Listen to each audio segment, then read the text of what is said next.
మంచి క్రీమీగా ఉంది బ్రో ఈ ఎగ్ శాండ్విచ్ అయితే. బ్రేక్‌ఫాస్ట్‌కి జెప్టో కెఫే నుంచి double egg cheese sandwich order చేశా. ఇందులో వేసిన సాసెస్ వల్ల దీని టేస్ట్ అయితే చాలా బాగుంది. Worth the money.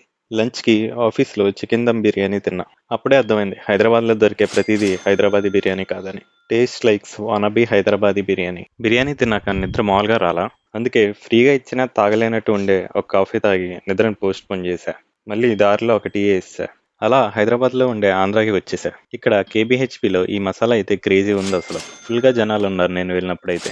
అసలు చిన్న సిటీస్‌లో కూడా తాటాకు స్పూన్స్ ఇవ్వటం మానేశారు. కానీ వీళ్ళు ఇంకా ఇవి ఇస్తున్నారు. డిన్నర్‌కి దీని ఆపోజిట్‌లోనే ఉన్న రాజమహేంద్ర పలావ్ సెంటర్‌లో మెగాస్టార్ జాయింట్ పలావ్ తిన్నాం. వీళ్ళైతే పేర్లు భలే పెడతారు. మొగలై గ్రేవీలో లాగా ఎగ్గేసి అందులో ఫ్రై చేసిన 2 జాయింట్లేసి ఇచ్చారు.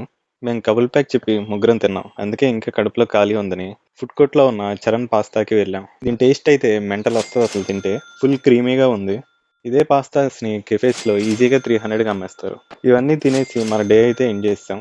కానీ అతిగా ఆశపడి 2 పాస్తాలు చెప్పి ఒక పాస్తానే ఎండ్ చేసాం.